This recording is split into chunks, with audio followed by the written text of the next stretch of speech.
Good wishes to all of you. Case study. Michael is a surgeon in the United States. On the issue of abortion, social opinion is sharply divided in the USA.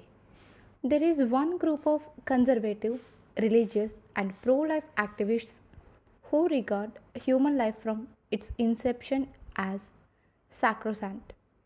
They totally oppose abortion in principle. They also belong to the right wing of the political spectrum. The other group consists of liberals of various hues, including women's rights activists. They are known as pro choice and advocate that a pregnant woman should have full freedom to undergo abortion. For them, the decision of a woman to continue or terminate her pregnancy is her individual choice and not a matter of social or religious policy. As a pro life protagonist, Michael believed that abortion was wrong, even in order to save the mother's life. So he refuses to perform an abortion for Martha, who fears that her pregnancy might endanger her health in some ways. Since Martha had faith in Michael's skills, she decided reluctantly to go to another clinic. After a couple of years, Martha is pregnant again, and this time she is diagnosed with cancer and goes to Michael for an operation.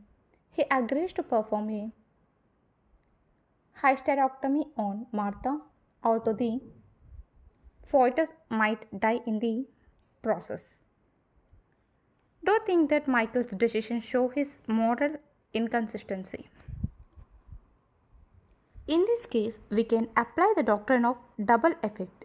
It makes a subtle distinction between a result which a moral agent intends and a result which follows as a side effect of what he does. In the first situation, the result, death of fetus, is a direct consequence of his action. He intends it. In the second situation, though he may foresee the result, he does not intend it. This principle explains why Michael later agreed to perform the operation. Had he performed abortion, he would have intended the death of the unborn baby. This would be against his moral principle of valuing life. But in carrying out the hysterectomy to treat Martha's cancer, Michael would aim to save Martha's life while merely foreseeing the death of the fetus. It would be an unfortunate side effect.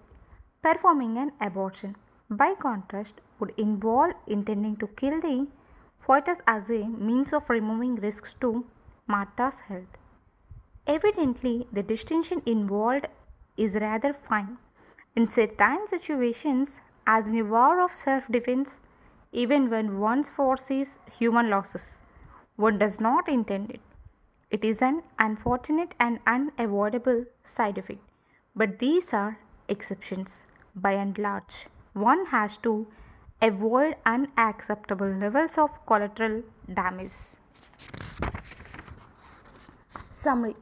Since the beginning of the philosophical inquiry, some thinkers have expressed deeply skeptical views about ethics, raising doubts about the value of ethics in human life, or arguing that ethical studies can have no logical foundations. Egoism simply means that men are only concerned with their individual advantages, pleasures, and welfare and have no care for others. Psychological egoism is not a doctrine about ethical behavior. It is a psychological theory according to which men are so constituted that they always act in their selfish interest. Ethical egoism is a view that people should in fact act according to their self interest. Ethical egoists argue that people do not often pursue their self interest, but that they should in fact do so.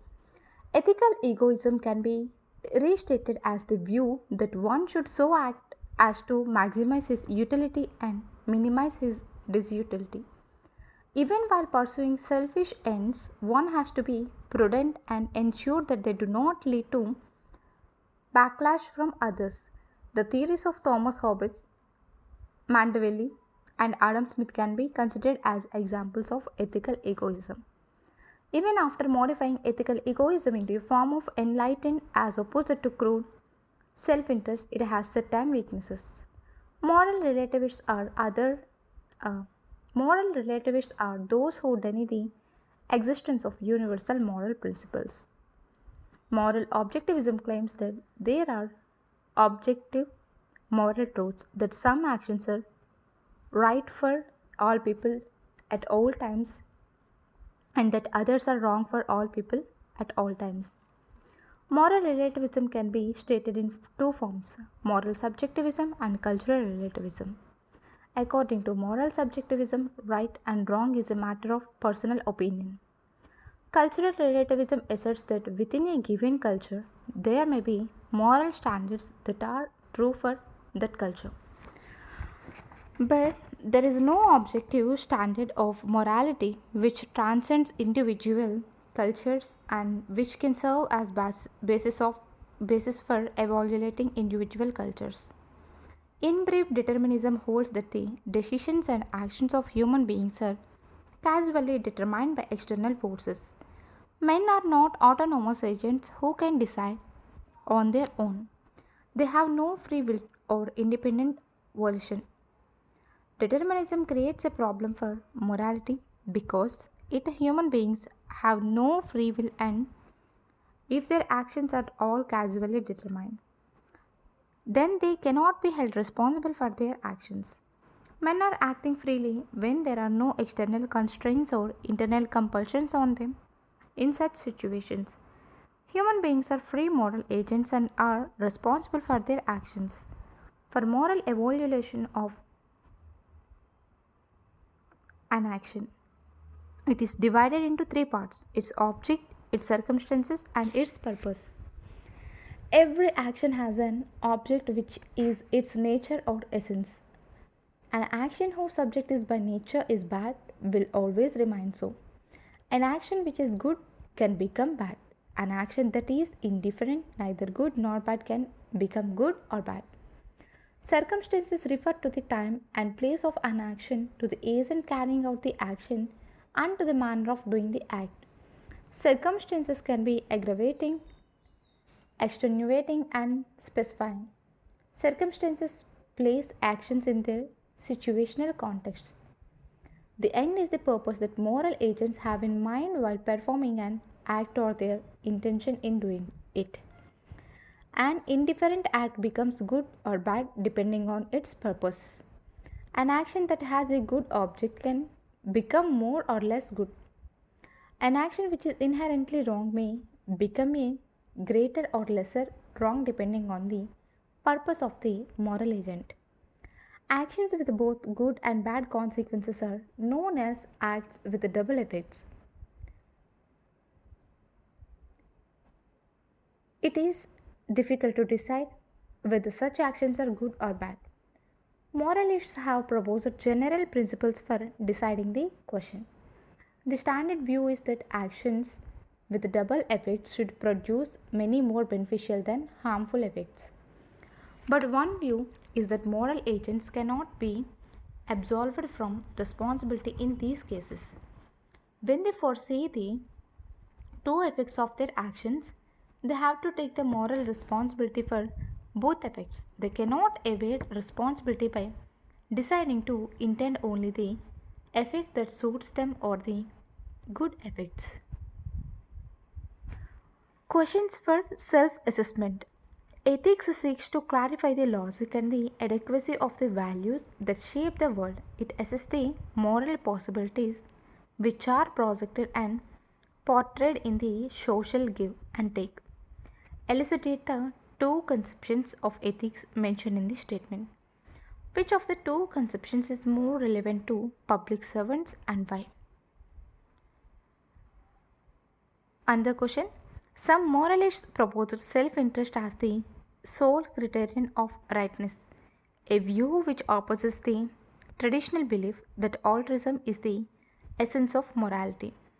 Argue the case for and against the position that pursuit of self interest always harms social good. What is psychological egoism? How does it differ from ethical egoism? What is moral subjectivism? Many artists claim that common rules of morality do not apply to them. Do you agree? What is moral objectivism? What is cultural relativism? What are the problems which cultural relativism presents to morality? According to a common moral principle, an action whose subject is by nature is bad will always remain so. X, who has been a pickpocket for 10 years, has a change of heart and becomes a manual worker. Will he still be considered as bad? Discuss the following cases which are based on the doctrine of double effects. Case A. Runaway trolley is rapidly heading towards a group who has no escape route. Someone pushes a bystander into its path in order to stop it and keep it from hitting 5 people on the track ahead. A driver diverts a runaway troller onto a track on which one man is standing from its normal track on which 5 men are standing. His intention was to save the 5 on the main track. What is the moral difference between the two cases? Driver foresees the death of the one as a side effect of saving the 5 but does not intend it. Therefore, the theory of actions with double effects justifies it. But pushing a guy under a trolley is murder. Suicide is courting death and is condemned by all religions. Imagine two actions. X is fed up with life and commits suicide. A soldier throws himself on a live grenade to shield his brothers in arms from its blast, knowing full well that he will perish. How will you differentiate the situation? The soldier merely forces his own death. By contrast, X, who commits suicide, intends to bring his own life to an end. This is the position from the angle of the theory of action with double effects. We can think of the example of the soldier also as a moral dilemma in which a higher military duty overrides the prohibition against taking one's life. Thank you.